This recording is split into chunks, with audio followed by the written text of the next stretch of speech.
This podcast is a member of the Place to Be Nation family. Visit us at placetobenation.com, the only place to be in your pop culture world.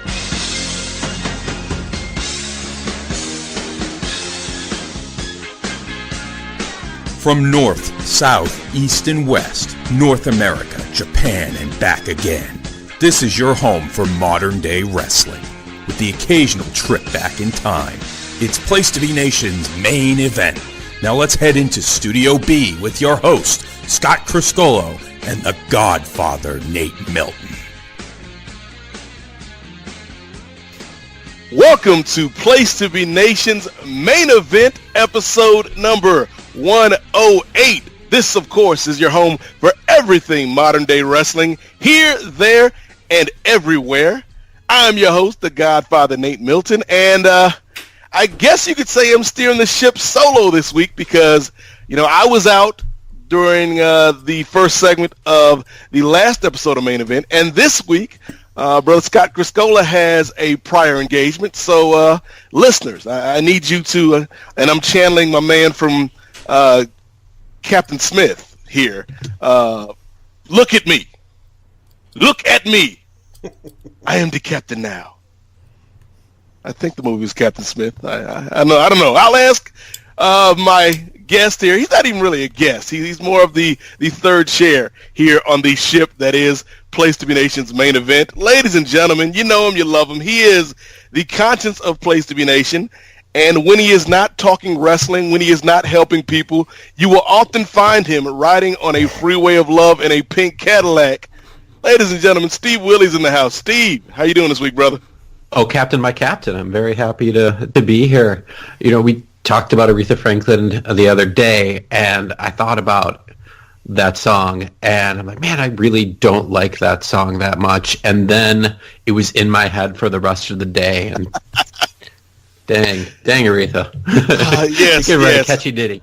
Yes, we will be paying our tribute, paying homage, if you will, to the Queen by playing some of her music here this week on the main event. But yes, was it Captain Smith? Was that the name of the movie, Steve? I think so. With Tom Hanks and the Somali pirates.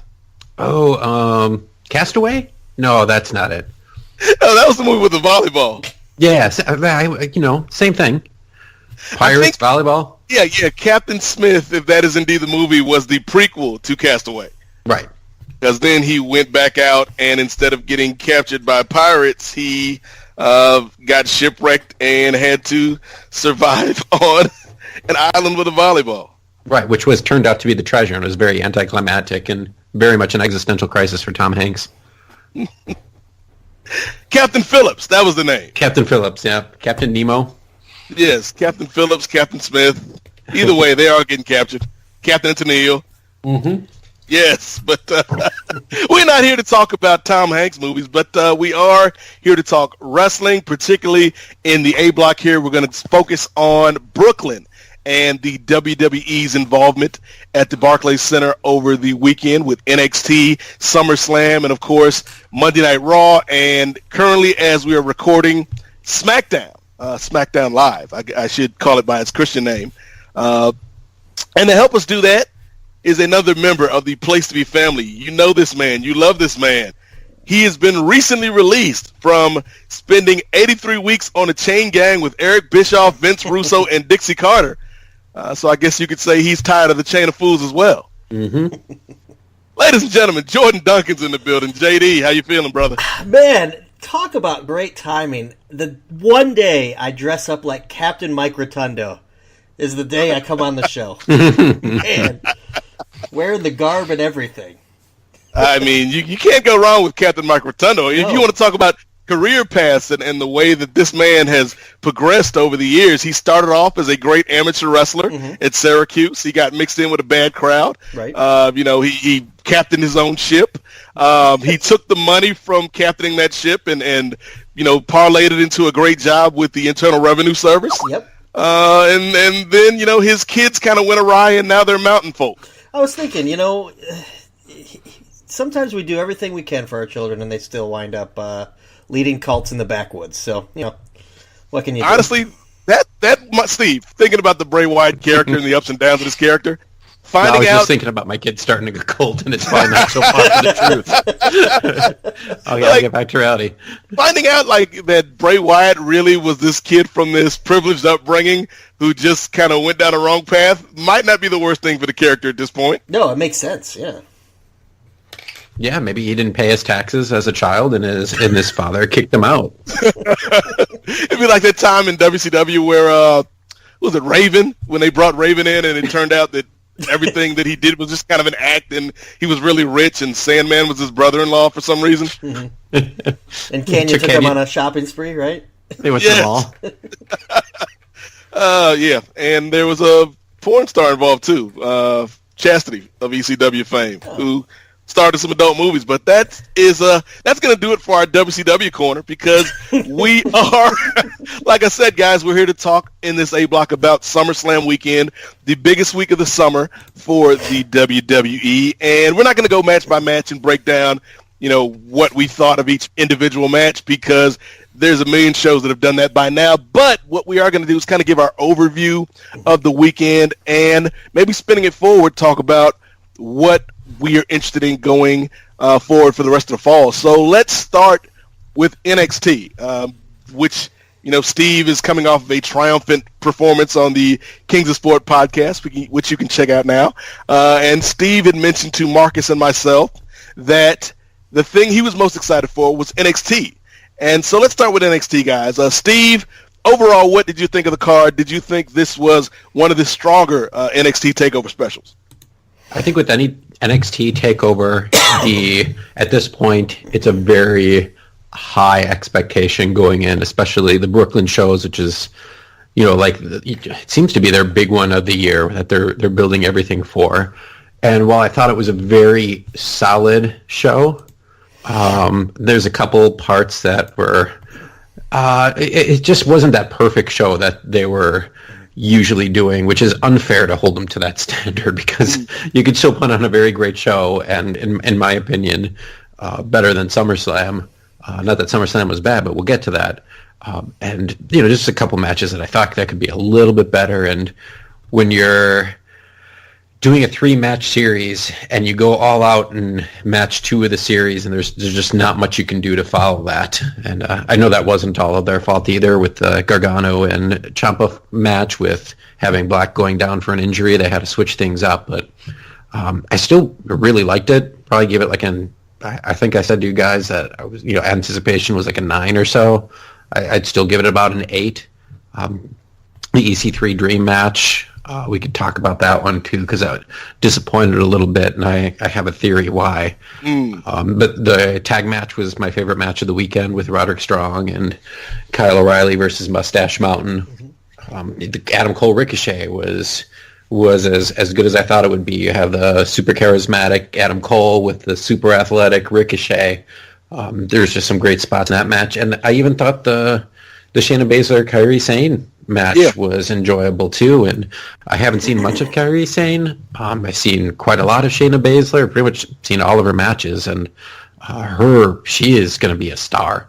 The amount, she's a student of the game, the amount of improvement she's had just in a brief amount of time, she's going to be something. And it was a pretty good show. Yeah, I am a big fan of what Shayna Baszler's been doing on the Indies and now in NXT. I think that if creative holds up for her on the main roster, and I think it will, given the direction they're going with Ronda Rousey on the main roster, things could be looking bright for Shayna. Kairi, not so much. I think she's a wonderful babyface and really good in ring, but I think that her act has a ceiling, and that ceiling will be the main roster creative team. But Jordan, we're going to get back to Steve's thoughts on the EC3 Velveteen Dream match in a second. But overall, what did you think of NXT TakeOver Brooklyn? Well, I guess part 4 of this series. Yeah, I mean, the question you asked Steve was, does it hold up to the other ones? And my immediate thought was no, but I wanted to defend why that is a no, because so many of the takeovers are so darn good. To say it's not as good as the others isn't a statement that it was a bad show in any way. These shows have basically come to be guaranteed good shows, and as always, they don't disappoint. And I'm not even up to date on weekly NXT stuff. But basically, the main programs is all I know. I know the tag title program, and I know Johnny and Ciampa, and I know about Black getting injured, but so someone like me who's coming in not up to date on everything, I was still as invested in these matches as I'm watching them. I'm just gonna basically echo a lot of what Steve said. I thought my favorite match was the tag match as well. I thought the main event was about as well as they could do, given I think so many people wanted Johnny to win, but with it originally being a three-way, I think we can see that wasn't in the plans right then and there, and I think kudos to them for not changing plans on a short-term injury that they probably got a future for these guys, at least in NXT. I like how you said the main roster might be the ceiling for a lot of people, and a female Asian pirate is not really something I think that they're going to be salivating at getting their hands on. So, but let me say this about Shayna Baszler as I watched her match. She's very, very good, but you know what I think is really interesting about her, because she's fairly new, is I feel like every match I watch with her, she has yet to be the best one in the match, but she keeps up with these people who are more seasoned than her and more skilled than her, and she's keeping up with them. And I think it's actually really good for her that she's working with people like, even go back to Ember Moon and stuff, and even Nikki Cross and stuff. Just variety of matches, and she's just learning on the, and you just watch her progression. It's so easy to see. She's really turning into something special. Yeah, I think, correct me if I'm wrong, Steve, the semifinal match of last year's Mae Young Classic was Shayna and Mercedes Martinez. Mm-hmm. I thought that was a really good match, and much to your point, Jordan, Mercedes Martinez, obviously more experienced competitor, but to Shayna's credit, she hung in there with somebody who was vastly more experienced, and I think she's somebody who is just going to get better as long as they don't screw her up, which is always a big if when you're talking the WWE. Sure. But let's get back to that Velveteen Dream EC3 match, because I didn't enjoy it as much as I thought I was going to, Steve. And we talked on the Kings of Sport about how EC3 is another kind of example of something that really, really worked in Impact. And I'm not going to say it's not working in NXT, but it's not working to the level that it did, I think, in Impact. But I thought it was a decent match between the guys, and I love the tights. Velveteen Dream decided to come out and rock. But what did you think of the match? You said you're a little bit disappointed in the. I don't know if the outcome of the execution. Which one was it? I think it was the execution. You had two guys who are incredibly charismatic in there, and Dream is still young enough. Like I forgot, how young he actually is. They said he was 22 during the broadcast. Great. Yeah, and so he still needs that good opponent in the ring, just like we were saying with Shayna. She can stick with the veterans, and Dream can do that too when you put him in there with. Who did he go against in Chicago? I was there, and I completely forgot. That was Ricochet. Yeah, Ricochet's been around for about 10 years at this point. And so he can keep up with that. But with EC3, where he is a lot of charisma, he doesn't have that kind of, I'll say, that offense and defense that you come to expect on an NXT type show where you're looking for moves. The fans are looking for more action. And so it just never really got to that next level for me, despite the fact that both guys have a lot of great charisma and energy. Like, I thought EC3's best moment was when he came to the ring and was getting the crowd hyped up. So, that's not what you want to see in an NXT TakeOver. You don't want to just see a hype man. You want to see the action that goes along with it. Yeah. And when you compare it to the other four matches that went on, it just seemed like a big step down. And that, to me, is kind of the thing with EC3, and you could say the same thing with Bobby Roode, is these are guys that were great character guys in TNA and good wrestlers. Not to say that there was anything wrong with what they did, but they were never AJ Styles or Christopher Daniels or Samoa Joe. Sure. When it came to the bell. But their character work was what got them over and set them apart. And with NXT, I think it's a weird mix, because I do think that EC3 as a character is head and shoulders above a lot of people in NXT. But when the bell rings, he'll be good, he'll be solid, but he'll never be one of the top guys in that in that company on that roster. Would you say he's a face or a heel? Which one was a face and which one was a heel in this matchup? That's a good question. Like I think, and here's the problem with Velveteen Dream. We talk about the maturation, and we can go around the room here in a second to see if you think any of these guys are going to see action on the main roster anytime soon. But I think Velveteen Dream is going to be one of those guys that is hard to keep heel if that's what they want him to be, because he's so damn entertaining. Mm-hmm. I agree. And EC3, we talked, Nate, about how my kids were going to watch with me. And my wife came in and was watching for a while, and she doesn't know any of these characters like she used to, back in the day. And she hears the theme music to EC3 talking about how he's a 1%er. Yeah. And my son is like, who's the good guy? Who's the bad guy? And she's like right away, well, if he's a 1%er, he's clearly going to be the bad guy. I had that same thought. But he wasn't acting like that. That's the only match I didn't see all of, but I remember there was specifically a spot where he was on the offense and he shouts out to the crowd, "I'm the 1%," and fires off a right hand. And I'm like, that's really not a babyface catchphrase, especially not with a professional wrestling audience. In these troubled political times, up is down, down is up, Jordan. True. You're everything that's wrong in the country. Yay! Real quick, let's go around the room, and is there anybody on the roster as currently constructed that you could see making the jump from NXT to the main roster by the time we get to the end of the year? Jordan, you can go first. I think if anyone does, I think it might be a tag team. Or maybe a couple females just to flesh out their evolution card. But I think what we're going to see maybe is, I don't think the main roster's hurting for people right now, but NXT has so many guys that aren't even being used. I almost think we might see some get squeezed out just to make room for these new guys, like one we haven't even talked about who's shown in the crowd. And it's almost like a point where I don't think the main roster needs anyone so much as NXT needs more space for these new guys. So some people are just going to have to get pushed up there. And so that's why I go to tag team, because I think maybe the tag division's fairly weak, especially on the Raw side. I don't think Undisputed Era is going to go up, but I could see Mustache Mountain maybe coming up onto the main roster just for maybe just a cup of coffee, not an official call up, but something like that. I don't think anybody in the main event scene is taking off anytime soon. I don't think Velveteen. Gosh, EC3 might be a guy that would make it there before any of these other people we're talking about, right?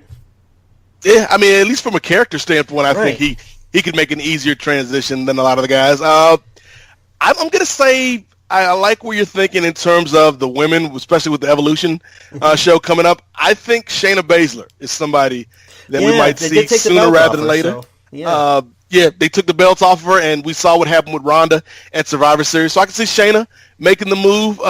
It's funny, though, because like you said, there's almost like a log jam, because we saw Matt Riddle in the crowd. We know Keith Lee is going to make his debut soon. So, it's like they've got too much, but not enough at the same time. Right. So, Steve, do you think any of these folks, other than the people Jordan and I have named, are going to make that leap to the main roster? The only one that I thought of before the show, outside of Baszler, would have been Aleister Black, and I don't know the extent of his injury. He's got the personality part down, the characters down. He seemed very comfortable in front of the bigger crowds at the NXT TakeOver in all of the matches that he's done. I could have seen him. Adam Cole could do it. There's no question in my mind that he can go onto the main roster and do something. However, I don't think they're going to split him off from Undisputed Era anytime soon. No. Right. And I don't think sending them up as an entire unit is. I don't think they're ready for that. I don't know if they'll ever be, to be honest. I know that there are four guys I love to pieces. Yeah, like Roddy Strong is one of my favorite wrestlers, but not exactly oozing WWE main roster charisma. Well, what's funny is I mentioned Mustache Mountain, and now as I'm sitting here thinking about it, I think maybe they're more likely to be on the NXT UK show. But one reason why I thought them is that program clearly ended as we had, Hanson and Rowe come out after the tag match and just decimate Undisputed Era. But I could almost even see Rowe and Hanson just having a cup of coffee there in NXT, maybe losing to Undisputed Era and them going right up there. Because I think, again, to echo myself, I think tag teams is one thing the main roster really needs the most right now. Yeah, I thought about the War Raiders, right? Yeah, I didn't want to say what they were. I know they're not War Machine anymore. I can never remember their current name. Yeah, I would agree with you. My concern there is you already have Authors of Pain doing nothing. Yeah, doing nothing. The Ascension doing nothing, and they're a similar style team. They're way better. They have experience in Japan in front of big crowds. They in Ring of Honor they weren't at that point where they were getting big crowds. They were still in like the 1,000, 2,000 person range. And when they've been at NXT, like the Takeover, when they were at the one in Chicago for the pre-show part that aired on the network the next week, they had the crowd in the palm of their hands, which I was surprised at. doing like the war chant and stuff. So I think they do have potential. They're big hosses, like guys that they like. When I hate to keep referring to my kids, but if you're WWE, that's part of the group you're aiming for. Hanson was my son's favorite guy because he thought it was really cool that this big giant dude was doing cartwheels and flying all around, and then had such a great outfit and such, and so that's stuff that sells. Yeah,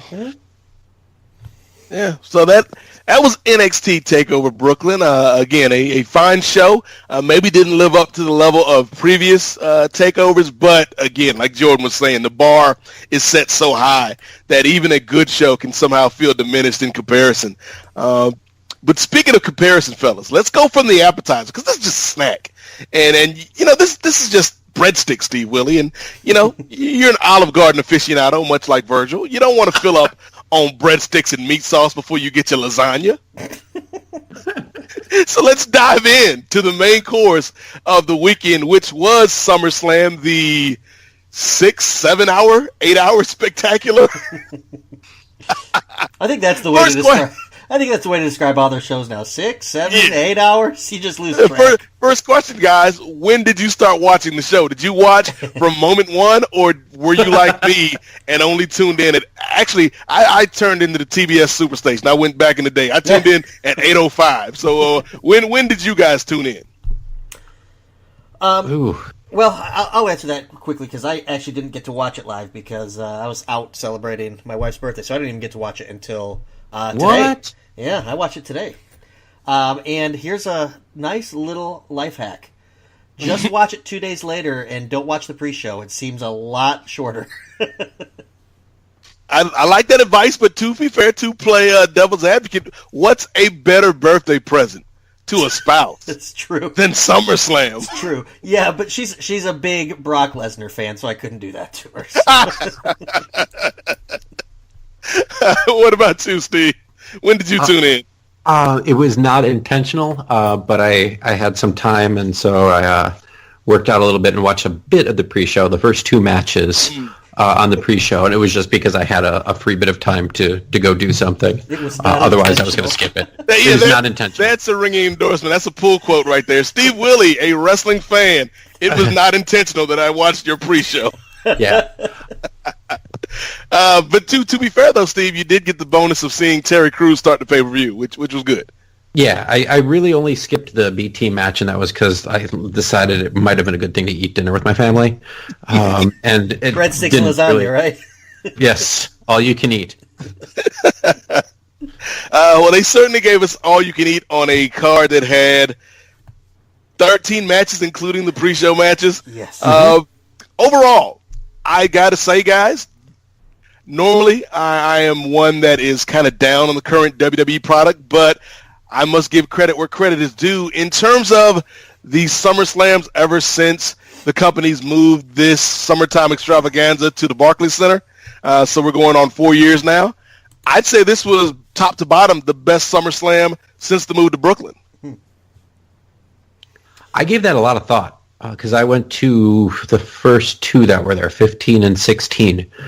And I agree on the fact that top to bottom, there was a lot better. There wasn't as many lows. No. It never got to the high of, say, like an AJ, John Cena, or what was the Seth Rollins match that was at? Was it Rollins and Cena? Was that Rollins Cena? Yeah, Rollins and Cena in 15, Cena and AJ. Like, nothing got to that level, but there wasn't really anything terrible.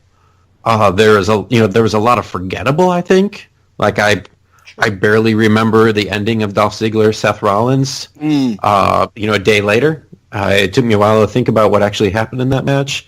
Like, we're not going to be talking 2 years from now about the New Day Bludgeon Brothers.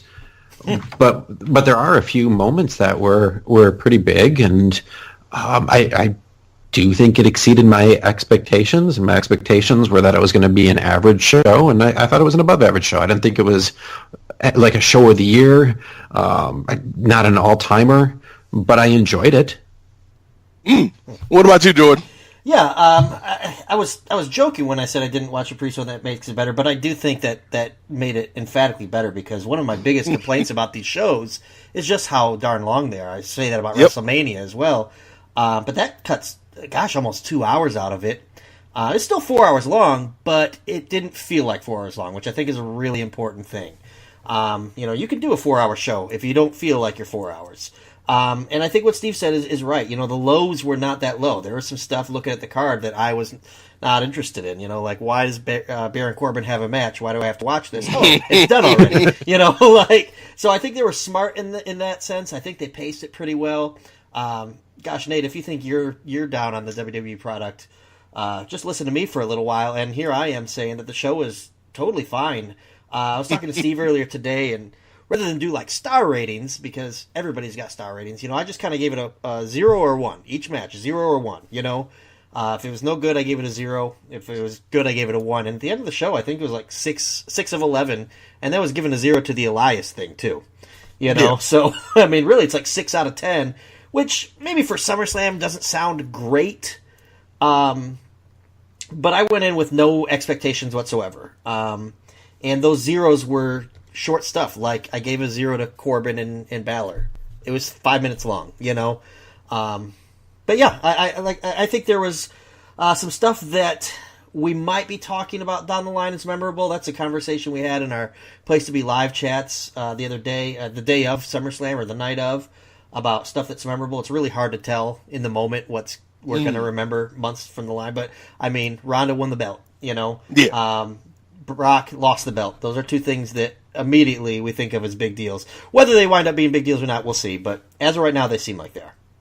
Yeah, and to me, I thought the show was solid. To me, again, it was the best SummerSlam, I think, top to bottom. Mm-hmm. Didn't have anything that reached the highs of, that Cena AJ match or the Rollins Cena match, but the floor wasn't as bad or as low as some of the others that we've seen from these SummerSlams. To quote Michael Jordan, the ceiling is the floor when it comes to WWE these days. And, yeah, even the bad stuff, I think, was kept short. And so that helped. Sure. But you talk about memorable moments and things that might have resonance going forward. I think you hit the nail on the head, JD. The two big moments from this show for me, if you were doing the Cliff's Notes version of SummerSlam 2018, what do I need to know to go forward? Really, the only two things you need to take away from this show are, number one, Ronda Rousey won the women's title from Alexa Bliss and begins kind of the march towards the Evolution show. And number two, Roman Reigns, underdog that he is, champion of the people, finally, after 3 long years, Steve Willie, Roman Reigns, the boyhood dream has been realized. Roman Reigns is now your Universal Champion. Yes, the master of modern labor. He is blue class all the way. Yeah. I don't know what to make of that match. I know what they were trying to do, and I heard people talk about what a smart idea it was to bring out Braun Strowman so people wouldn't boo all over the match. And the question is he going to cash in? He's right there. He's right there. I mean, they really they really pulled themselves out of this one. And then I just sit there thinking of, they're in control. They didn't have to put themselves in this situation. Yeah. They're the only ones who did this. Brock, believe it or not, you could have done anything you wanted to. You could have stripped him of the title and done tournament. You could have had him win 6 months ago. You could have gone on to someone else. You could have just done a triple threat right in that moment and had, if Braun's really, that was a thing that really got to me. If Braun's such a monster, why was he waiting until after the match to come in? He's like, hey, I'm just going to come. I'm going to do this face to face. I'm not going to be afraid. And now let me grab Monday as well. Yeah. Yeah. Let me grab my popcorn here, and I'm just going to watch you guys beat each other up. Well, he's a monster, but he's not a dumb monster, Steve. Yeah. And I'm not against Roman winning at all, and especially where they were going to the next night. But just the logic of it is, he's the monster. He was put in an ambulance. He basically was beaten within an inch of his life, and he crawled away. He can flip over cars with his single hand. And then he took a plancha and an F5 on the floor and a couple suke shots, and he was incapacitated for the rest of the match and the entire celebration. And the explanation was that he didn't have physical possession of the case, yet, Brock's a strong dude, and he chucked that thing pretty far. Yeah. But it was right up the ramp. You tell me that Braun can't shuffle down and if he needed it and get that and walk right back and get these hands and I thought that was what they were going to do for the finish, which would have been cool, almost like a beat the clock scenario. Yeah. Where you have Braun running back up the ramp to get the briefcase, which I did think was a nice touch, a nice attention to detail with Brock throwing the case down the ramp. Yeah, but if you had Braun running down, grabbing the case, and then running back to get in the ring before Roman wins, that's a little hook right there. And then the question is, now that Roman has won, does Brock still want to cash in, or has Roman effectively pulled the Monsters Punk card? I think that could have been an interesting way to frame things, Jordan. They didn't go that way because, as I don't know, Vince is kind of like who was it, Robert Louis Stevenson that did the 2 Paths in the Wood? Oh, that yeah. I don't know, Robert man. Stevenson is yeah. God, Latin America, why'd you do this to me again? Yeah. 2 Paths in the Wood. Vince, instead of taking the path less traveled, he takes the path that's less interesting. Sure. Mm-hmm. I'm thinking it's Emerson, but Robert Frost. Robert Frost. Robert Frost, Illinois zone. I knew it was a Robert. I didn't know if it was Robert Louis Stevenson, Robert Frost, Robert Roode, one of them. Well, Robert Roode certainly takes the path less interesting most of the time. But yeah, Jordan, I thought there was an interesting way they could have done this. Yep. What they did wasn't terrible, but I do think they could have done better with it. Yeah, I had some problems with how they laid this out. I don't have a real problem with them taking the title off Brock. You could tell that's what they've wanted to do for a while. But like Steve said, this is their own thing. It's interesting to me that there are people who seem to blame Brock for this when it's like, what should he do? Say, no, I want to wrestle more for less. Like, what should the guy do? His contract's up. Right. His contract is done. So it's just... And really, when you think about it real quick, guys, I think now that at least this chapter of Lesnar in the WWE seems to be closing or closed, they kind of left a lot on the table with this guy. Like, right. I've been, outside of the Goldberg matches, I've been very unimpressed with Brock's latest title run. Right. Yeah, and even that, too, that's kind of the issues that I had, is it seems like they went out of their way to protect Brock Lesnar in this whole thing. At the expense of Braun, and really kind of at the expense of Roman. I mean, it was a clean win, but it came off very fluky rather than decisive, which I don't think necessarily that's the way to go, especially if Brock's wrapped up with things. Like, why all the bells and whistles just to kind of keep Brock, keep his aura? I mean, I guess maybe they want to keep that door open for down the road, but I don't know. Even, too, I think sometimes they get the little details really right, like tossing the briefcase all the way up the ramp and stuff. But then, too... as Steve said, this is a guy who's been, in car accidents and flipped cars over, and he gets hit with a plancha and an F5, and that's enough. He had a match earlier that they had end in 30 seconds. They could have had Owens do something to inflict some damage on him so that it was known when he came out he's not at 100% either. I'm not saying that it should have been this back and forth competitive match, because it was pretty awesome to see like two high profile guys and one just crushes the other. That's fairly rare. But, Kevin Owens going to put him through a table or something. So when he comes out, he's limping a little bit. So then those 2 or 3 strikes that he takes seem like they do a little bit more damage. I don't know. I think the big thing that I didn't like about it was it seemed very much planned out for how the live crowd was going to react. But there's a lot more people watching than just the people in the arena.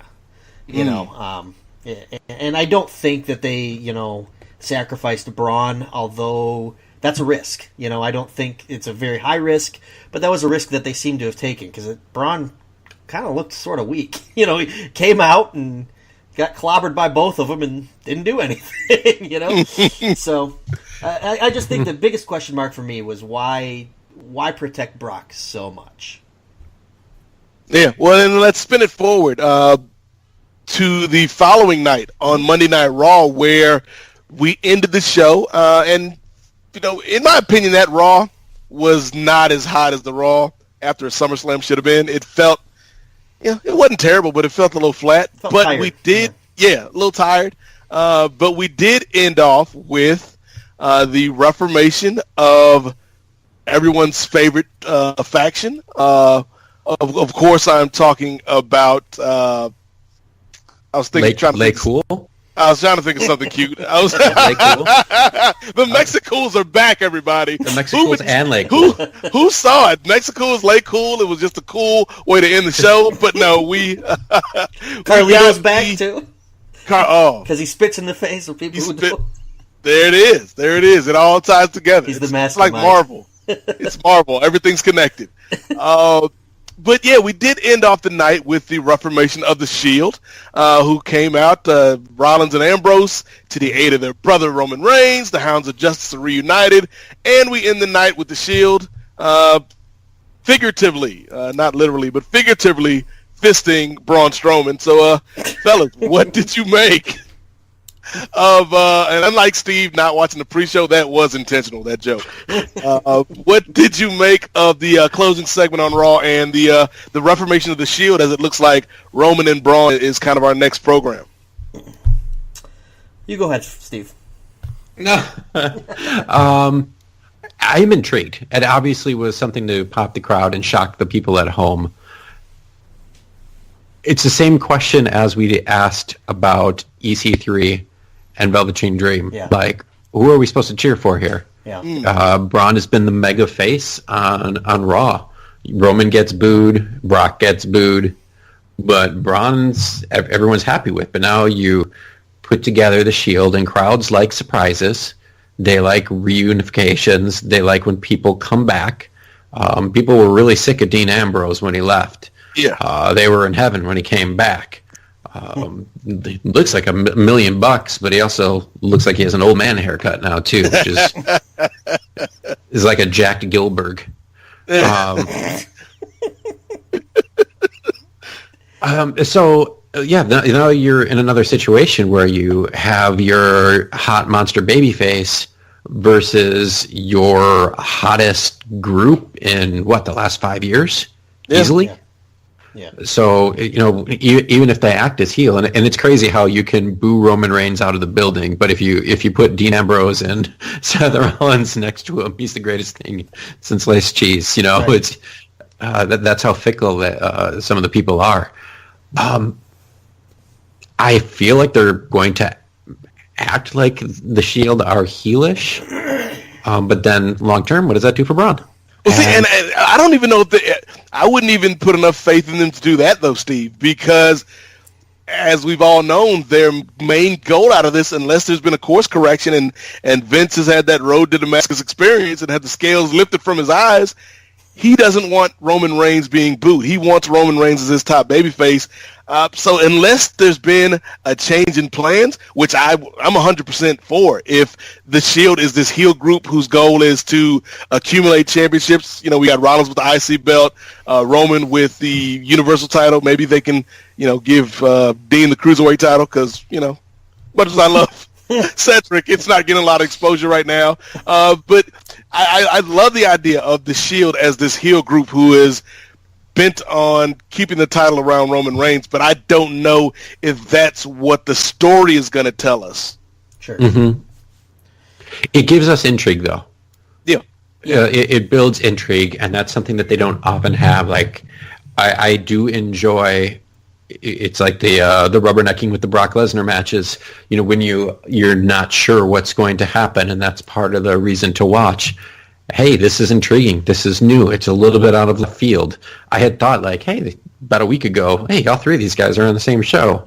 They're not going to do anything with that, though. They're not going to have Dean and in the main event, like, come out and, beat up Brock and have Roman. No, they're not going to do that. And then the next night, they reunite them. And, that makes me interested. And I had a buddy texting me when it was happening, all excited, and who really wasn't watching Raw that much, and he was really jacked about it. And so they're going to get some buzz.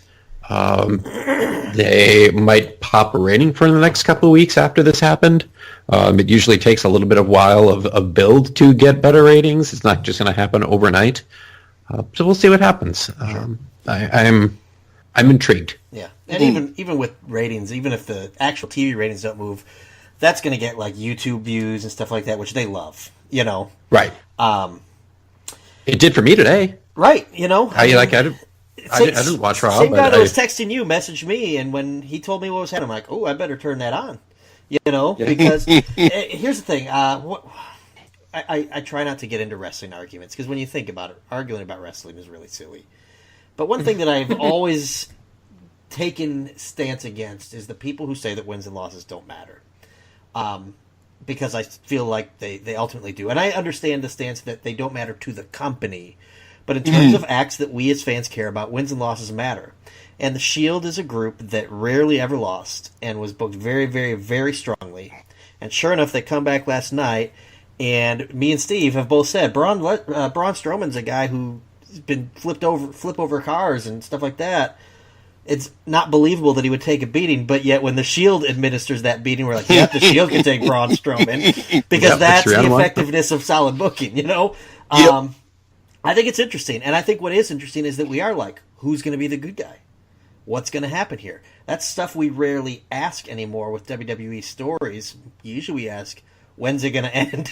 Unfortunately. But I think this is a really interesting turn of events. I think it makes sense. Without even knowing the explanation, I think it makes sense that these guys would help their friend against a monster. Yeah, I'm excited about it moving forward. And Steve, the reason I asked you to go first is because I wanted to address something else in that main event moment that just kind of has me puzzled. Why did Finn Balor feel it necessary to bring up the Demon against Baron Corbin, but not when he was going for the world title? Like, what's Demon worthy? Can we discuss that for a second? I mean, guys, the Demon is like an ace in your rotation in baseball. He can't pitch back-to-back days. Oh, so he was on rest. Okay. You got to build up to the Demon. So, like, we're not going to see the Demon at least for another 3 months, because you got to recharge the Demon. Got it. Okay. That makes sense. And my thought was that you can't control the Demon. The Demon's just going to come out when it wants to. True. And Baron Corbin brought him out, Steve? No, I think just the potential of a SummerSlam check brought him out. Oh, that does it. That'll do. That's what got us the Kiss Demon was big paydays. So yeah. The Demon saw Brock Lesnar. He's like, that's a concept that might work. Yeah. Only going to work the big shows. The Demon works less days than Brock Lesnar, and he sells even less too. Oh, I like that. That is a good. See, you don't get these kind of questions anywhere else, but here on the main event, PTBN Nation. But before we get out of here, guys, before we end off the A block, I do want to talk about who I think is the biggest star coming out of SummerSlam, and it's not Roman Reigns, although Roman got some shine, but it's somebody else with an alliterative name. That is Rowdy Ronda Rousey, who is now your Raw Women's Champion, who is now effectively the face of the women's revolution/evolution, and is now the top dog for all of the women on the main roster. What did you make of not so much the match because the match was what it was, but what did you make of Ronda winning on Sunday night and then the presentation of Ronda on Monday night? We can start with you, JD. So I have to admit I missed the Monday night segment, so I don't speak on SummerSlam. But I was a little surprised, especially given what I'm going to say. I was a little surprised that she did win the title. I thought there'd be some sort of tomfoolery that kept it from her, and she would just continue to chase. But it was, as short as it was one of the most entertaining matches of the night. Her makeup was interesting. A little bit of Dana and Zool type stuff going on there.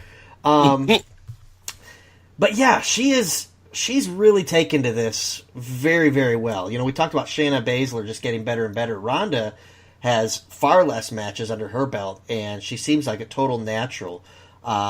One thing I think that's pretty cool to echo, I believe John Pollock said it in one of his reviews, is it's kind of cool to see her just display these judo throws that she knows. You know, because she has a willing person to let them toss her around. You know, that's something you're rarely going to be able to pull off in a legitimate fight, but these ladies that just let her throw her around like rag dolls, it just makes her look really, really impressive. And, you know, I think the rumor that we've all been talking about is, you know, are the women going to headline WrestleMania? And I think coming out of SummerSlam, you have to think Ronda's their golden child right now. So I would think that's the direction they're going. And I'm totally fine with it because the crowd loves her.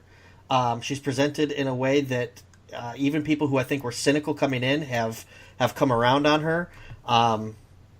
If there's a negative, I guess my question would be almost in the Braun sense, like who do you match her with that's going to be like that anyone's going to take seriously? You know what I mean? Like she's looked so dominant against these women, even against men. You know, like she throws the men around. Like what programs can you put her in between now and WrestleMania that's going to keep our interest? And that's I guess the big question moving forward with Ronda is, you know, how are we going to keep her matches interesting besides just seeing her kill people? And do they need to be? What do you think, Steve? This the Ronda match was my favorite match of the night. Okay, that's my blazing hot take, even more than AJ and Joe. That it was a spectacle. It wasn't like 5 stars or anything like that, but it was a spectacle. The crowd the crowd completely woke up for it. Yep. She just ragged out Alexa, who, you know, God bless her, she let her do everything to her. Yeah. She was doing the kind of, and you know, I've read that today that Alexa is double jointed, which made it look even cooler. But that's the kind of stuff I was hoping that Daniel Bryan would do when he came back. You see a lot of it with like Matt Riddle on the Indies, you know, doing that kind of joint manipulation, or like a Zack Sabre Jr. And she just tossed him around and then stretched her out and put on the armbar, and that was it. And from the moment she came out to the moment that they went to a commercial, it was nonstop. The makeup, I thought it was like an homage to Black Swan, the Natalie Portman movie. It looked very similar to that. You know, it's kind of an Oscar type movie, and probably not a lot of people saw it. If you want to see a movie that will creep you out, go for it. Yeah. But the parts afterwards, where she's hugging Natalya and jumping in the crowd to hug and kiss her husband and tell her how much she loves him, like that's authentic. That's authentic to me. That makes me interested in what they're putting on the screen. And there was a similar moment with AJ when he went into the crowd afterwards, and I heard John Pollock talking about this too, but it was pretty obvious, like, you know, when his daughter was like, "Daddy, you're bleeding," and he's like, I'm sorry. Yeah. And then Claire Lynch was there. I forgot the rest of that part. But yeah, it was absolutely wonderful to see. And I think that Ronda, this might be another blazing hot take, but I think she's the most marketable person they've had since The Rock. I'm going over John Cena there. She's already a star. Right. It's going a into the mainstream who WWE. became a wrestler rather than the opposite. Right. Yeah. I know people who have no clue about wrestling who know who Ronda Rousey is. She's like in Twizzlers commercials, and you know, and that is someone that, hey, I to answer your question, Jordan, I know I'm kind of stumbling here. they are going to build the Charlotte at some point. I've heard talks from Chris Cyborg saying, hey, I'm interested in John. Wow. I think you can see a lot of these UFC women, like, all of a sudden, like, hey, we can continue to make money after they throw us away like trash in UFC. Yeah, not kill ourselves, yeah. Yeah, you already have the four horsewomen all there. I feel like it's kind of lazy thought to just like, hey, we're going to put them together. No, you can have them all fight each other. Yeah. You can have Shayna turn on Ronda. But you're going to have to make that believable because Ronda Rousey versus Alicia Fox, it happened. And not very believable. You're not going to be able to do that every week, even if Alicia Fox is going to be dumping Mountain Dew in her face. It's Alicia Fox deep cut right there. Yeah. Yeah, I'd agree. I think Ronda is certainly one of the more bankable stars on the roster. I think, it's amazing that despite her relative lack of experience in wrestling and even her character work and her mic work still needs a lot of work. Like, I'm watching SmackDown with the sound off right now, and they're doing the Becky Lynch Charlotte segment. And I don't even know. I can see what they're saying because of the closed captioning, but just the emotion in this segment, it's captivating. And I think that Ronda's still got a ways to go before she gets the character side of pro wrestling down. But bell to bell, it's there. And I think they've done a really good job of not asking her to do too much. It's kind of what I wish they would do more for the rest of the roster is in terms of, hey, let's work to build towards the strengths of these people and not put these people in positions where we're exposing them or where we're stretching them past the reach of their talent or skill level. Mm-hmm. They've done a really good job of building Ronda to this point, and to her credit, she has taken the ball that they've given her, and she's run with it. I think her and Charlotte could be a great feud if we're talking WrestleMania next year. I think Charlotte, out of all the other women on the roster, is, after Ronda, the most marketable, just due in part to the last name. I think Ronda Rousey is certainly, if not the biggest star on the roster right now, certainly in top 2 or 3. And Evolution is going to be built around Ronda Rousey, for better or for worse. And I think, she's going to, she's not going to be this Stone Cold Steve Austin or The Rock that changes the industry, but I do think she can bring new eyes to the product. Yeah. So I guess in the words of the late, great Aretha Franklin, sisters are really doing it for themselves. Parentheses, with the help of a good creative team. Hey, guys. Good first segment. That was strong. All right. Almost as strong as Ronda tossing people around, huh? Yeah. I mean, I got a little intimidated when Steve Willie came into the booth this week with the eye makeup on. I didn't know what we were in store of. So I'm just glad he hadn't thrown us yet, Jordan. Yeah, yet. That's the key word. Yeah, it's just to keep the sun out of my eyes. But speaking of sun, coming up in the next segment, we're going to the land of the rising sun. Oh, it is beautiful. Hey, that's my dude. That's my two-door throw. Radio professional. That's my arm bar is the segue. Coming up in the next segment, we're going to have our New Japan Classic match pick. We got a good one for you guys and girls this week. And we're going to be joined by the Oracle, the Encyclopedia of the Indies and the Oracle of New Japan, Pete Schermacher. So don't you guys go anywhere. We've got more of Place to Be Nation's main event right after this.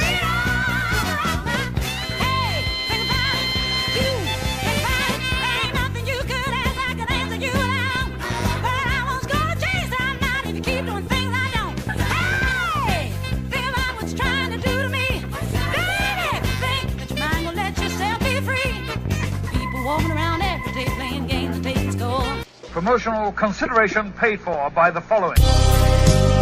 Hey, pro wrestling announcer Kevin Kelly here. I want to make sure you are all subscribed to all the great feeds here at Place to Be Nation. It's really easy to do. Just head to iTunes or your preferred podcatcher app today and search and subscribe to the Place to Be Nation wrestling feed, which of course includes the full archives of the Kevin Kelly Show, the Place to Be Nation pod feed, and the Pro Wrestling Only feed. Subscribe, listen, and then rate us and leave feedback today.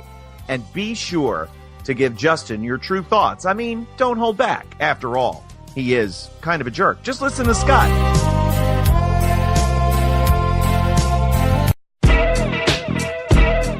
Place Me Nation's JT Rosero and Chad Campbell here. We want to let you know that we have a ton of great podcasts available to you on iTunes, Stitcher, Google Play, and PlaceMeNation.com. We offer them to you on 2 great feeds. On the Place Me Nation Wrestling feed, we bring you the Mothership, the Place to Be podcast, along with Main Event, Survey Says, the Monday Night Wars, and our monthly pay-per-view reaction show, as well as Jeff Learns Wrestling. In addition to these full-length shows, we also deliver special network podcasts and pod blasts on topics old and new. Over on the Pro Wrestling Only feed, we dive deep inside the wrestling business with a stacked army of experts leading the way. The feed features potpourri shows such as This Week in Wrestling, Greetings from Allentown, Match of the Week podcast, and the Military Industrial Suplex. We also have shows that focus intently on certain topics like Through the Years, Worldcast, Strong Style History, Strong Style Story, and Mount Olympus. Plus, the feed has the full archives of legendary shows like Titans of Wrestling, Where the Big Boys Play, Letters from Center Stage, and Letters from Kayfabe, plus much more. And on our very popular Place to Be Nation Pop podcast feed, we offer such great shows as Talkin' Pop, the Glenn Butler Podcast Hour Spectacular, NBA Team, PTBN Play, Sunday Groove, Breaking Balls, and Lucha Undead. As well as a veritable podcast heaven for comics fans. With the Hard Traveling Fanboys, Sellers Points, Todd Weber's Conversations, Geek and Sassy, and Marvel Age podcasts. You can find all of these current shows, plus archives of our past podcasts, including The Kevin Kelly Show, as well by subscribing to both feeds on iTunes. And while there, be sure to rate and leave feedback today. All these shows, plus others, available at PlaceMeNation.com, where we cover pro wrestling, sports, movies, comics, plus in-depth stretch projects and more. Be sure to support our site by using PlaceMeNation.com/Amazon when doing your online shopping, and download our free PTB Vintage Vault Refresh ebooks via the links on our site. We also want to thank our friends at Boneheads Wing Bar in West Warwick, Rhode Island, and Fall River, Massachusetts, and HistoryOfWrestling.com. Be sure to follow us on Facebook, Twitter, Instagram, and Tumblr as well. PlaceMeNation.com, the only place to be in your pop culture world.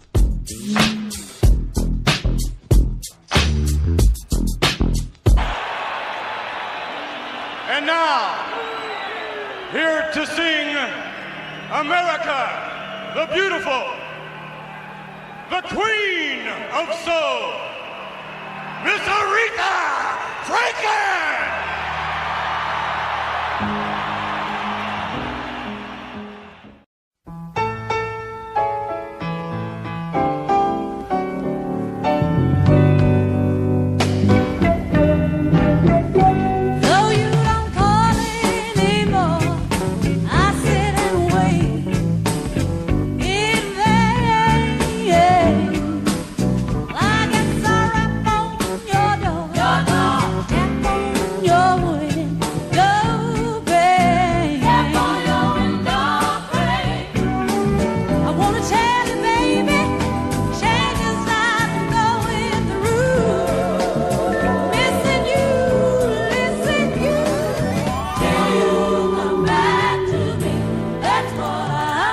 We are back on Place to Be Nation's main event.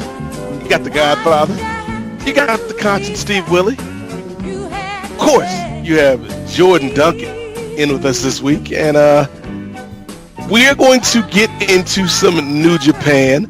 We, of course, got to touch on the recently included G1 Climax. We've got to get into our classic match pick this week. And to help us do that, fellas, you know, not that the three of us can't handle it, but you know what they say, three's company, and four is a wrestling show. And so to make that old That's what they say? That's what I've heard. That's what I've heard. To make that old saying true, we're going to bring in our fourth man this week here in segment 2. He is, of course, the Oracle of New Japan Wrestling. He is the encyclopedia of the indies, and he's a friend of the show, a member of the Place to Be Nation family. Give it up once again, Pete Schermacher. Brother Pete, how you doing this week, man? Hey, doing great, man. How's everyone doing? Doing good. Awesome. Yes, it is. It's good to have you here this week, man. Unfortunately, I was out last time, and Scott and I are playing hot potato with the hosting chair. I was at last episode, so I didn't get to talk to you. So I think before we get into the match that Steve Willie has selected for us this week, as I mentioned, the G1 recently concluded. Can you give us kind of your thoughts on the final and also just kind of the tournament overall? Yeah, overall, I mean, I enjoyed it. The thing with the G1, it's very stylistically very similar. There's a lot of tropes I don't particularly care for in Japan right now. Like, and you really see it stand out in the G1, where there's a lot of interference going on in front of the refs. There's a lot of, like, you're definitely on the floor for more than 20 in front of the refs. So they've kind of made the ref almost impotent in a way, and it stands out in the tournament format. So there's so a lot of matches that bothered me and stuff, and it just stands out a lot more in the tournament. And then there's a lot of samey. There's a lot of back and forth striking. There's a lot of this, a lot of that. A lot of the, from match 1 to match 5, a lot of it was the same. I mean, yeah, don't at me like, there's a lot of differences, and there were, but stylistically, there's a lot of similar spots in a lot of the same matches that it's just like, you almost become numb to it in a way, because no one always stands out, and no one's really unique. On the whatever block Yano was, I mean, they had him open up like almost every show. I personally would have put him in the middle and had have your opening 2 matches. You get a breather with the Yano match, and then you go with your big 2, and I think it would have flowed a little better for me. So those are my flaws. I mean, I think I had like 18 4+ star matches. I mean, I'm not in the Meltzer range where he had like 39 or something. Oh, good Lord. Which I just like, it's almost insane when you think about it. And the main event with Tanahashi and Ibushi, I really enjoyed it, and it was more of a match where you kind of got to look at it where it was more of like a spectacle in a way. But Ibushi bothered me with a lot of his selling and kind of shit-canning a lot of the work. And I know that really wasn't, I mean, it was part of the story they were telling, but it wasn't the big grand brushes they were saying, so it didn't kill me. I gave it like 4 stars, that match. But I felt like I would have liked it more because I'm like, man, he's worked over the leg, he looked over the leg, and Ibushi, he did which I think is just like, hey, I still want to get my shit in, and I'll sell it afterwards. I'll sell it after I hit my big move. And to me, that's almost more egregious than anything else, because it's like, I find it almost offensive in a way, because I'm a big guy, and selling means a lot to me. And if ands or buts, if someone's working over your leg, you gotta sell it, man. Don't come pop up and then do 4 big moves and sell it big time like you're in all this pain, because I'm not a big fan of adrenaline kicked in. I was able to have all these great moves 4 in a row, and then then I start selling it because my leg now starts hurting after I made my comeback. So I mean, it's just a flaw, but I can understand. I mean, I get it. It's a lot of stuff. I mean, like even like these like Omega and Ibushi, they're best friends. They portray. And they are doing moves that, I would never do to my best friend. Because, I mean, even if we were in a fight, I wouldn't want to try to cripple a guy on the stuff they were doing. So, I mean, for my story, yeah, it might have panned off into what they were doing back in DDT. But now the story is, hey, we're best friends. And heck, Omega, after losing and his battle where they're breaking each other, he's seconding them. So again, you kind of, I mean, you really got to put logic behind you sometimes to really enjoy it. But if you're into that, and I totally get it. I mean, I can understand the style. It's so go, and the crowd's really hot. I can totally understand where people love New Japan, but I can also, I love it too. but I also see a lot of the flaws that a lot of people kind of shake off, if you will. I mean, to be fair, Pete, in full disclosure, who amongst us has not performed a one-winged angel to their best friend? Like I mean, let he who is without sin cast the first stone, Pete. True. I mean, I can remember I did do a Macho Man elbow from bed to bed on my brother when he was 10. So it's possible, I guess. But yeah, looking over, I thought that match was really good. It wasn't, the greatest thing I've ever seen, which I saw some people online state. But I thought it was solid. And I don't know, Pete, because I would say I'm somewhere between a casual and a moderate New Japan fan in terms of my consumption of the product. I'm certainly nowhere near your level of expertise when it comes to this, but for my level of watching this was a good tournament, but after a while, I felt kind of worn down by the whole thing, and while I really enjoyed the final, and maybe it's because it wasn't Omega and Okada, which I had this emotional investment in, but comparing it to G1's past, it didn't leave me like feeling like this great wave of adrenaline. It just left me feeling like, okay, that was cool.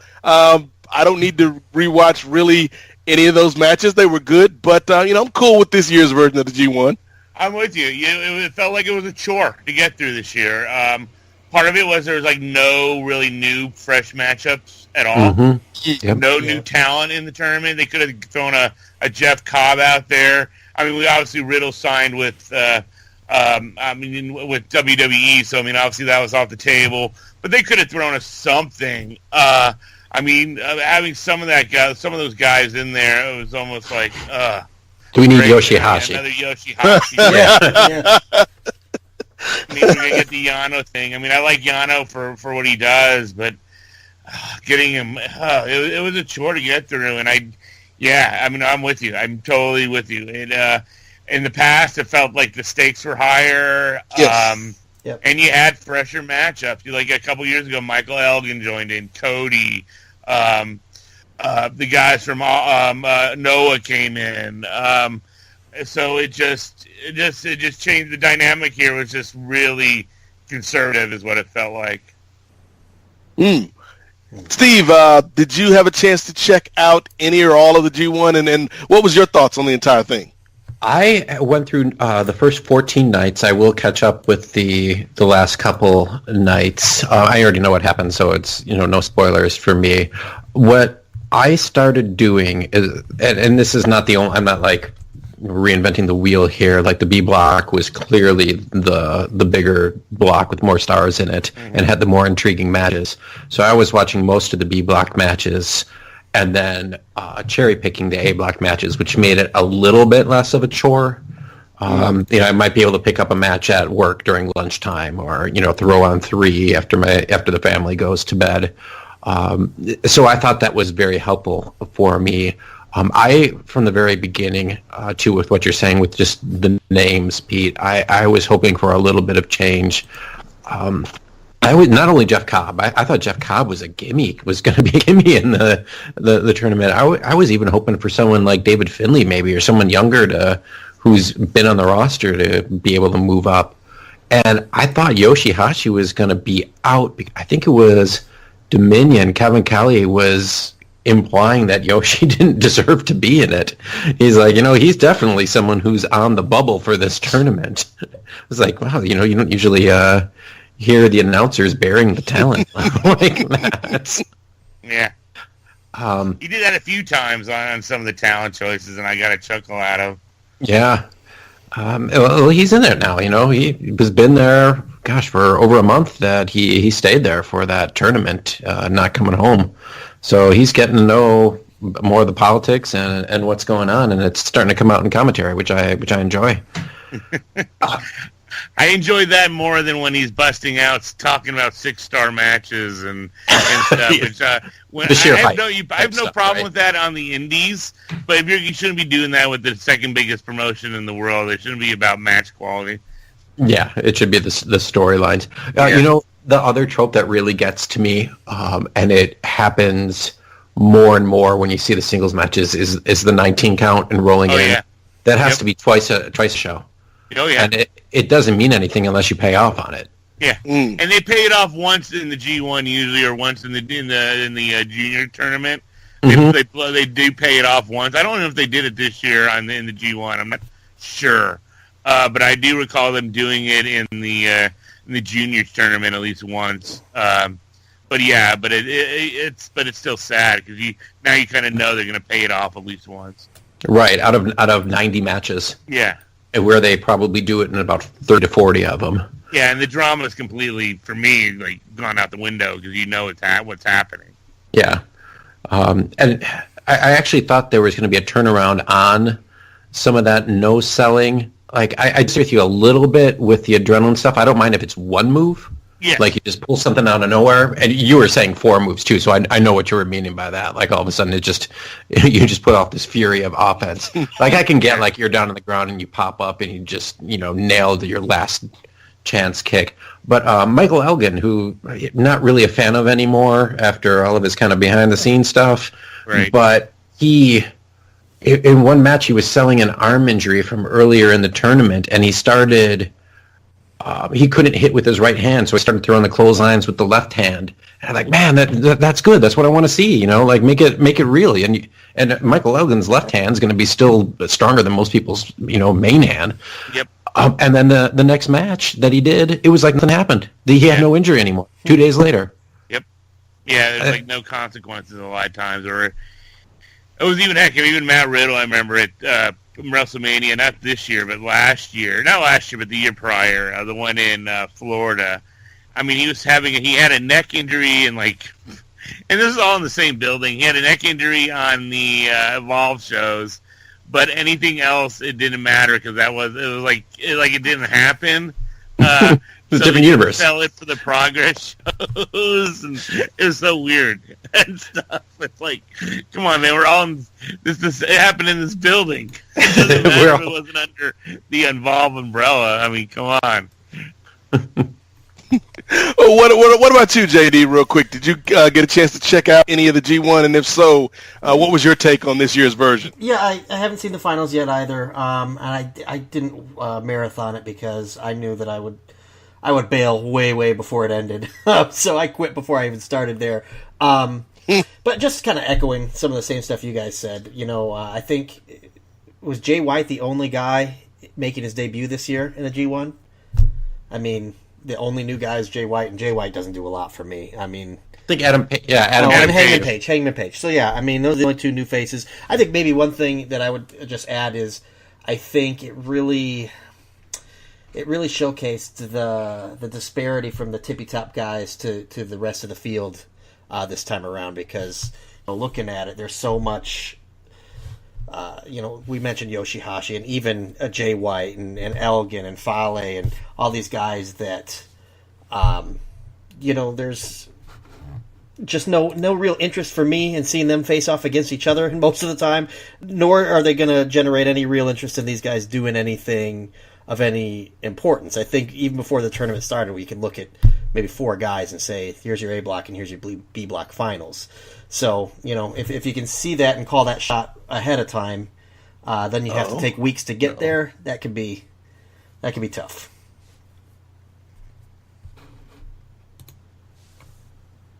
Did we lose Jordan? I think we might have. I'm here. Can you hear me? Okay. Oh, okay. You cut out for a little bit. Oh, okay. Well, that's odd. I'm sure I said something significantly important. So, yeah, I was just basically saying that I think there's some it really showcased the disparity between the top level guys and the rest of the card. All right, and with the G1 wrapping up, we do have some shows coming out. We can talk about them maybe on our next episode. Having the King of Pro shows, Destruction shows coming out, and they usually have 1 or 2 matches up top for each show to get people to tune in. But hey, we like to turn the clock back here a little bit, and when we're not talking about the classic NWA TNA pay-per-views with talk about having 39 4-star matches throughout the show's run. Yeah, but we like to go back to the classics as well as the new. And this week, it is my turn to pick the NJPW Classic Match of the Week and of the month, I guess. I put it up on the Facebook page for everyone to peruse, and it is the April 30th, 1992 Sumo Hall match between Al Samurai and one of the Japanese wrestlers that got a lot of us into the scene when he came over to WCW. If you're going to ask people what got them into Japanese wrestling, I think a lot of people would say either Muda or Jushin Thunder Liger. So we have Liger versus El Samurai, the finals of the Top of the Juniors tournament for 1992. Now, have any of you guys, obviously we all know who Liger is, have any of you guys, first of all, seen this match before this? I have. I have not.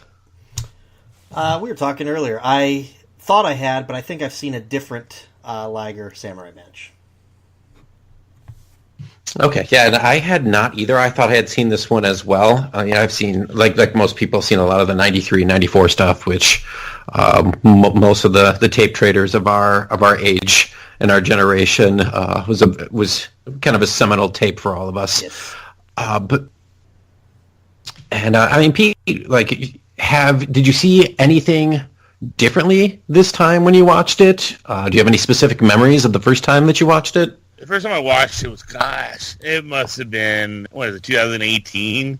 Yeah. It must have been 95-ish. Sure, yeah. On a Jushin Liger comp I got, or 94-ish. I remember, just like you were saying, I got that pay-per-view Super Bowl, and that was my gateway drug, was Liger blown away at that match at the time, and that led to my getting the J Cup in 94 and 95 from RF, and then I got Jushin Liger comp, and this match was on that comp, and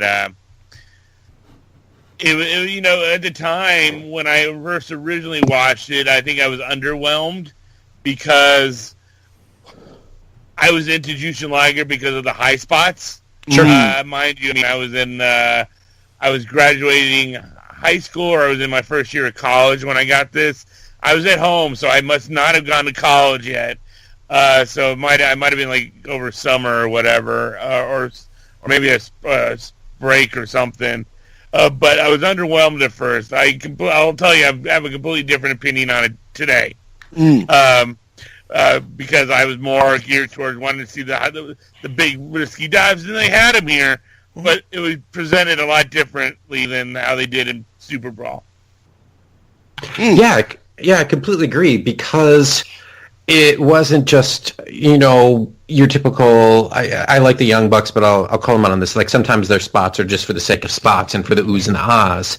And in this match, as we'll go through, this was more of like, you know what? I'm going to throw my entire body at you and hurt you. Yeah, this match could have easily been, could have been Ric Flair and Ricky Steamboat in the 70s. This could have been Jerry Lawler and Bill Dundee headlining a big show in Memphis, except with a couple bigger high spots and just, different move sets, but the psychology was the same. This was a heel fight, and the psychology was spot on. I could totally see where Meltzer gave it 5 stars. I gave it 4 3/4. And the only reason I didn't give it 5 was one spot we'll talk about, I'm sure, later. But I was blown away by the match. It's funny, Pete, that you bring up the fact that you were a bit underwhelmed the first time you saw it, because I kind of had a similar reaction. We all know and love that man called Jushin Thunder Liger, but this match, watching this, kind of having a particular image of Liger in my head, this felt very much like, and I had the chance to be on Chris Charlton's Eggshells podcast on Post Wrestling this past week. We were talking about the Great Muta in the year 2000, the year 1997, and it felt like coming to the table with knowledge of the great Muta in the late 80s, early 90s, and then watching him as Keiji Muto in 97, where it's the same dude, but it's a different type of style. And that's kind of how I felt looking at this match, Pete, with Liger, where it was still a good match, but it wasn't the Liger that I was expecting. You know, I had my mouth ready for pizza, and you gave me a calzone, which is similar, but it's not pizza. But hearing you say that, it kind of makes things kind of make more sense to me, because without kind of knowing the context of the rivalry, without knowing kind of the psychology behind the match, I enjoyed it, but it wasn't quite the Liger that I was expecting coming into it. And that's the thing. Liger, to me, is almost like a chameleon, as in the man can mat wrestle, check. He's had bloody brawls. This is a hell of a fight here. His feud in the late 89 and early 90 with Sano. Incredible brawling in the junior heavyweight division. Can he do high spots? Yeah. So, I mean, he checks a lot of boxes, and that's probably why I have him. I think he's one of the top 5 wrestlers of all time. I think I might even had him number 2 or 3. I can't remember at the time.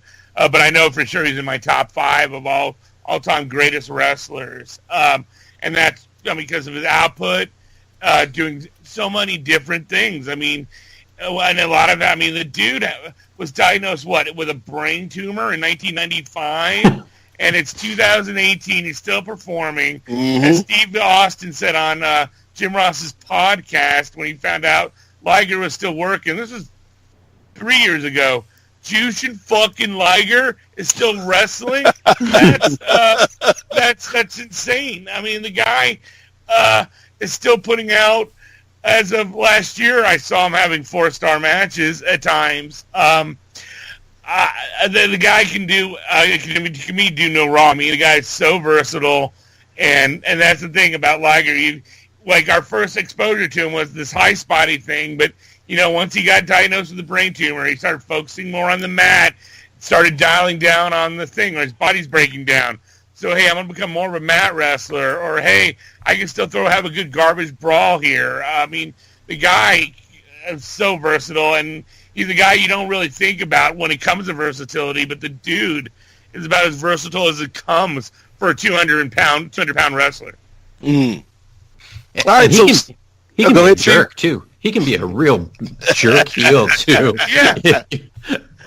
Yeah, I was saying a couple weeks ago on the this program we got to see Dark Steve Willie. This was Dark Jushin Thunder Liger making an appearance here in this particular match. So Steve, kind of walk us through the big moments of this, and we can kind of get into the meat of this thing. I really thought that the structure of the match was different in that there was no real shine spot in the beginning. It was just Liger gonna go shake the hand of Samurai. Samurai spits at him, and I'm like, uh-oh. And there's just a immediate Samurai just beat down. And I timed it. It was 7 minutes long of Samurai beating down Liger with not one return shot. He immediately ripping at his mask. He took out a wrench from under the ring and started popping in the head. And, how is Liger not dead at this point? And I'm going to interrupt. That's the one spot that kept the match from 5 stars for me, because he did it right in the front of the ref. And it's a trope that still happens in New Japan to this day. I'm a guy, be creative. Come up with a way to hit the guy with the wrench, but not in front of the ref. It just makes the ref look terrible. Yeah. But go on, sorry. And this was only 60 seconds into the match. Yeah. We're 60 seconds in the match, and he spit at him. He's ripped off his mask, ripped the mask, and hit him in the head repeatedly with a wrench. There's a tombstone on the floor, and Samurai is just a mega dick in this match. And what I did like is every single move, every single one, worked on the head or the neck. Whether it was the high spots, the tombstone, whether it was the mat work, it was kind of like a reverse face lock he did, and finally Liger was able to break out of it with a palm strike. It was either a palm strike or a chop. Yeah, it was a palm strike, and on the heat there, the one thing he did not focus on the neck was just for 1 second he did he worked at the back for like a second, and like he threw a couple of forearms and did the cradle on him, but still that neck is connected to the back, so it's all still entwined, you know. Yeah, and he went away from it immediately. Yeah, went back to the neck. So then, Liger's just pissed at this point. His mask is ripped. He's been dropped on his head a few times, hitting that with a wrench. So he just is like, hey, you know what? I'm going to suplex him over from the apron to the floor, expose the concrete, powerbomb him on the floor, and started doing one of several capo kicks, and ripped El Samurai's mask like completely off. Yep. At first, you saw like half of his face, and by the end of the match, it was just like a Chris Jericho style scarf. Yes, it was a pleasant, fancy accessory that added to the match. And why was El Samurai hiding that luscious mullet under a mask? JD, real quick, what did you make of kind of the opening salvo of this match? Yeah, I think they established real fast. This is not your high-flying junior heavyweight match. This is going to be stiff and personal. I kind of echo what Pete said. I thought the wrench stuff was a little excessive. What I didn't like about it was that he hit him, 8-9 times with a wrench? Like, one would have been fine, right? But, yeah, I thought it was really kind of cool. Kind of like Samurai coming in trying to, establish that he's the top dog. Because I read up a little bit about this, and it looks like he had just come back from Mexico just before this. So, he's kind of being presented in a new way, probably. And he just wakes up Cranky Liger, as I call him. He even stole Liger's surfboard spot in there in that first control segment. And it's just a really cool way to establish it. Another thing, too, you just hit him with closed fists, which you don't see a ton in New Japan, especially back in '92. Yeah, you don't see that much. And with Liger, he turned a lot of them into the palm strike combinations. Yeah. I just saw that it was like a spot fest with hate. And I thought it was quite the coincidence that we did this match, because we talked about SummerSlam in the first segment, and Jeopardy got a lot of heat for doing the swanton from the top rope and missing and hitting the apron. Mm-hmm. Well, Juice and Liger did it from the top rope all the way to the floor. Yeah. To his opponent. That's a few feet lower, and there's not much give there. Yeah, sometimes I question how hard the apron is, since that's another trope, Pete, that not just New Japan but WWE and every single indie uses now. Oh yeah, it's the spot. Yeah. Yeah. So really, for the next 6 minutes, Liger had all the heat on El Samurai, completely unmasked. You're just getting the crap beat out of him, and every high spot that Liger did was done with a purpose. It was done with hatred. It's like, you want to mess with me for this line? There's a missile drop kick. There's a knee from the top rope. These are all fairly dangerous moves on your own body. Eventually did a moonsault press to the floor, slapped down a vicious double wrist lock, and Samurai finally reversed to a flying forearm, and that was where we got our final 5 minutes of the back and forth. Yeah, and how awesome what a cutoff was that? I mean, that was a great cutoff, Oh, yeah, absolutely. It was like... simple, effective, but within the story, it was great. And it kind of goes back... It almost was like the face-heel dynamic, even though El Samurai was a complete dick. That was like your Tito Santana forearm, your Shawn Michaels forearm. Yeah. It was a desperation babyface trying to rally, but it wasn't. He was a heel. Yeah, even something Naito does at this point. And then you got to think, and part of that was because of Liger, what he was doing was pretty much all revenge spots on Samurai's neck. So it was all tit for tat for what Samurai did to him on that opening heat. Liger's shine, I guess, or comeback, or his secondary heat, if you will, was on point too on the neck, and so it was all revenge spots, and then that thing comes in. Yeah, it looked like a total babyface moment. Yeah, so then, man, it's hard to keep track of my notes at this point because the moves are coming fast and furious. Missile dropkick, returning the favor from Samurai, tope con hiro. That was when I noticed his luscious mullet because they weren't even trying to protect his identity at this point. Yeah. If a mask comes off, they usually throw a towel over him or something. But referee was not doing it. Samurai wasn't covering his face. There was all notions of kayfabe were out the window. Some reverse DDT stuff. Is it Liger that was doing? No, it was El Samurai that looked like he was going to put in a Koji clutch, but it was like a arm and head submission that he was using his leg for. It was a little bit different than the typical Koji. Liger eventually headbutted it out of the superflex and got a top rope splash for 2. Did it, one of his famous tombstones of his own. Tried to hit another swanton and rolled through, but missed the drop kick. And I think that was the one that Samurai just slapped him away with pure hatred. Blocked Samurai's Frankensteiner and put it into a Liger bomb. There's the dangerous move of the electric chair drop off of the second rope when you're doing that completely blind. That was a little bit scary for me. Yeah. Samurai did this is the great video game move from WCW NW versus NWO, where Samurai does a somersault into a Frankensteiner for 2, and then a German with a sick bridge. This brought back so many memories of playing Nintendo 64, like the Virtual Pro Wrestling too. Because it was like that was one of my first realizations of who El Samurai was from that video game. Like I knew Liger from watching tapes and stuff, and you would try to do flying moves with El Samurai because you're like, oh, this is a luchador style or a Japanese style, and you couldn't really do some of the moves with him because he was a badass who was just pummeled people. Yep. Liger eventually blocked a crossbody, hit a second rope DDT, which was interesting how he kind of stepped to the side of the rope to deliver it. Didn't even bother pinning him. Hit a top rope back suplex and then finished him off with his top rope Hurricane Rana for the win. It was about a little smidge over 20 minutes. What made this even more amazing was that Liger fought earlier in the night.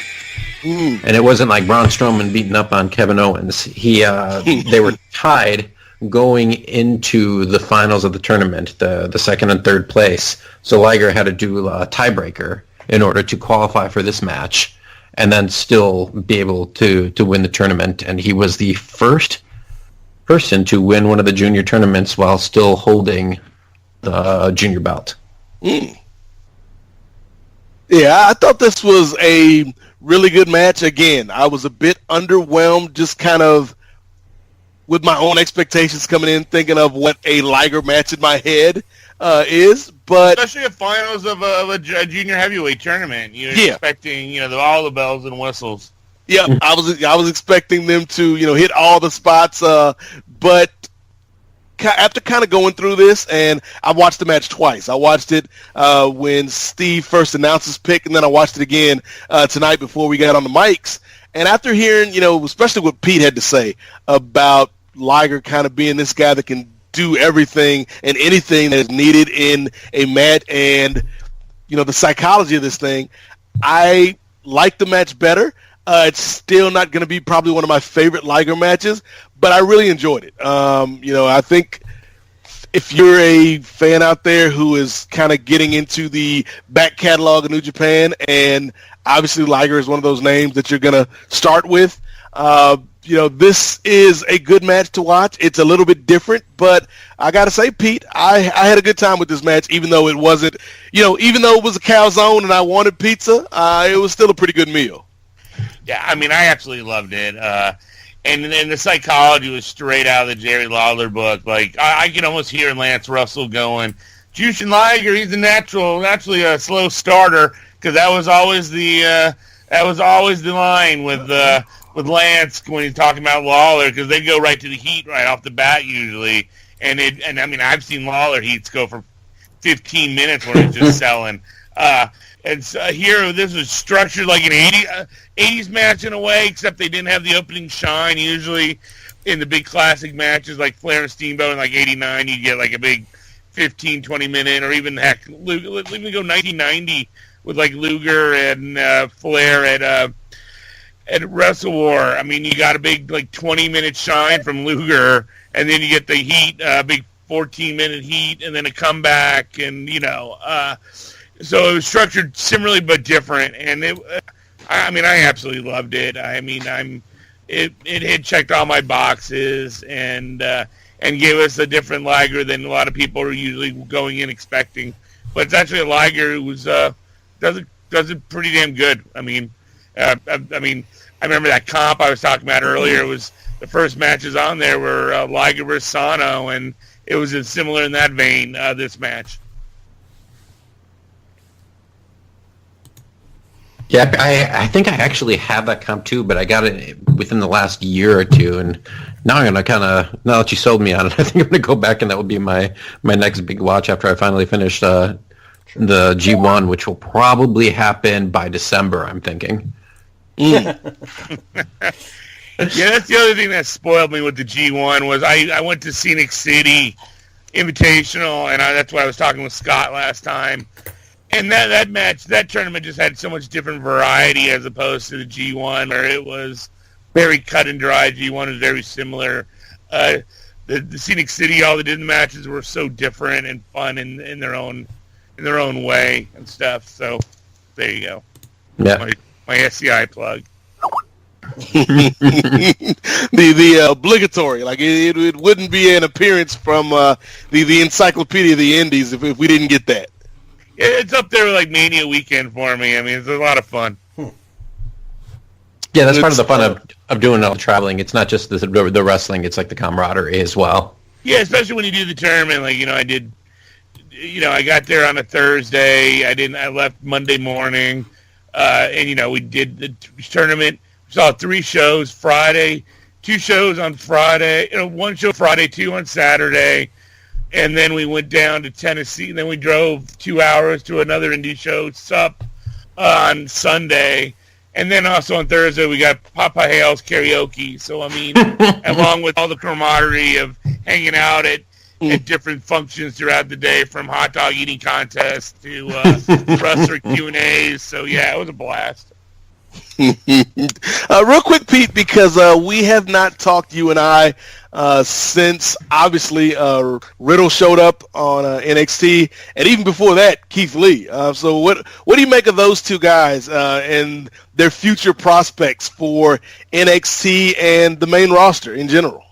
Both of them should be on the main roster soon. I remember in Orlando, because Keith Lee's been a Texas guy. Who I've seen him around for years, and I walked into the Hales compound, as I like to call it. That's where all the Hales family was hanging out, and a bunch of people were there. And I go, Keith Lee should be headlining Mania in 4 years. So we'll see if my prediction's right. I doubt it. It was very smart of the man to dye his hair because he was looking a little old when he let the dye go at the youth business. So. I wouldn't be surprised if that guy's upper 30s, maybe even 40 at this point. So I don't know how much he has left in the tank. But upside also is that he didn't get really a lot of recognition and working like around, doing a full-time schedule until like the last year or two in wrestling. So his body still might have a lot left in him. And Riddle's money. I mean, that guy, his charisma, his work rate, it's gonna get over. He's gonna be huge in NXT. He's gonna be huge on the roster. The only thing that can hurt him is if he failing drug tests, and that's not the hardcore drug stuff. I'm talking marijuana. That's the only thing that can keep that man down. If he just, that's obviously what cost him his UFC. Thing, but the dude's super nice, loves his fans, and I think the sky's the limit for the guy. I agree with both of those guys. And that is the Oracle of the Indies, the Encyclopedia of the Indies, the Oracle of New Japan, the what else? Pistol Pete. I feel like we got Apollo Creed here, the Master Disaster, the Count of Monte Fisto. How many other nicknames you want to throw at this dude? But Pete, as always, it's been good talking to you, my friend. Thanks, guys. Appreciate you having me on. All right, Pete, Jordan, before we let you guys go this week, anything you want to promote, anything you want to plug, anything you want to shill while we've still got this ship on the high seas? Yeah, man, every Wednesday, Worldcast Wednesday, as me, Kelly, Nelson, Johnny Starr review world-class championship wrestling from the network, and me and Tim on This Week in Wrestling, Indies and International. We pick shows we like to review. We review NXT, indie shows, Japan, whatever we're in the mood for. It's like a potpourri of stuff, and that usually drops on Saturday, time permitting. Good stuff. JD, you got anything that the people need to be aware of? Yeah, aware of. Maybe an anti-plug for Comcast Internet Services. I think Al Samurai took over my connection tonight. Yeah, somebody needs to put some RESPECT on your Wi-Fi. Steve Willie, you got anything for the people before we get out of here? You can hear me on the latest episode of Kings of Sport with let me check the Nate Milton and Marcus Vandenberg. It had a wonderful time. It made me smile and made my day a little bit better. And also, you can find me occasionally on Mission Indie Possible, which is just look at random non-WWE stuff. And Jordan's on there generally with me as well. Trying to think what else.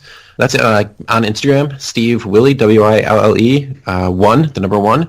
And I guess you can see pictures of me doing stupid things and see pictures of my family doing stupid things. And it's just a fun old time.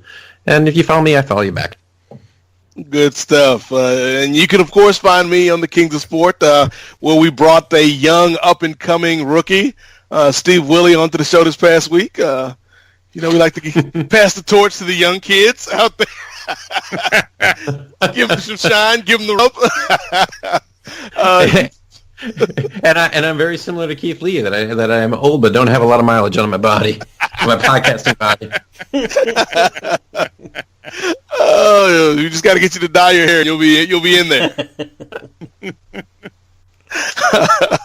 You can find the latest episode of the Kings of Sport with Brother Steve Willie, along with Marcus Vandenberg and myself. You can check that out wherever you get your podcast. Always Forward, the Luke Cage podcast, which will eventually, hopefully sooner rather than later, get around to reviewing Season 2 of Marvel's Luke Cage. Will be out. Currently, though, there's an episode with my niece and I reviewing Cloak and Dagger from Marvel, which wrapped up a few weeks ago. Let's see, what else do I have out there? Oh, Eggshells. If you're a fan of our New Japan segment, you can check out Eggshells, which is the podcast that Chris Charlton has as a companion to his book about New Japan. And I was on as a guest this past week, and we talked about the NWO Japan. So if that's your jam, if you dig classic New Japan, you can check that out, and we'll be hopefully it'll be something you enjoy. But this, guys, this was something that I enjoyed. This meeting of the minds, if you will. This gathering of gentlemen to talk about pro wrestling. Jordan Duncan, JD, internet connection aside, it's always a pleasure to talk to you, my friend. Yes, same here. Pistol Pete, always good having your input and your expertise and your knowledge on the main event. Thank you, man. Steve Willie, you are my Captain Phillips, my Captain Rogers. we couldn't figure out who it was. Captain and Tennille. Captain Kangaroo. Captain Kangaroo. There's a great tangent. There's a great little one-off joke in the movie Black Dynamite, which if you haven't seen, check it out. It's pretty funny. There's a gathering of the pimps. It's a pimp council. Arsenio Hall plays with the pimps, and Cedric Yarborough, who was on Reno 911, plays one of the pimps. But they're doing like a roll call of pimps, and they're like, Chicago Jones, Southside Willie, Captain Kangaroo Pimp, and there's this old white dude in a Captain Kangaroo jacket in the back that just kind of gives him a thumbs up. It's like, Captain Kangaroo Pimp. That's a great joke. But Thanks to Steve Willie, as always, for joining us here on the main event. That's going to do it for this week's episode.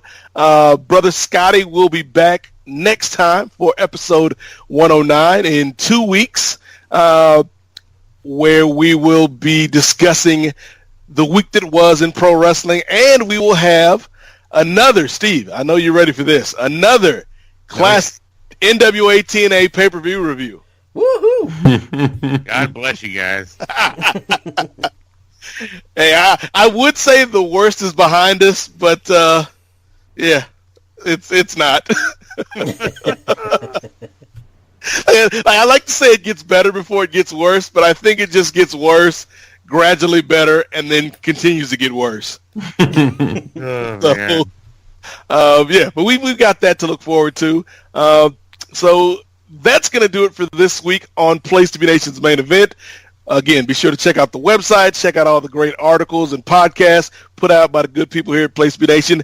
And we will see you back here in 2 weeks' time for another edition of Place to Be Nation's main event.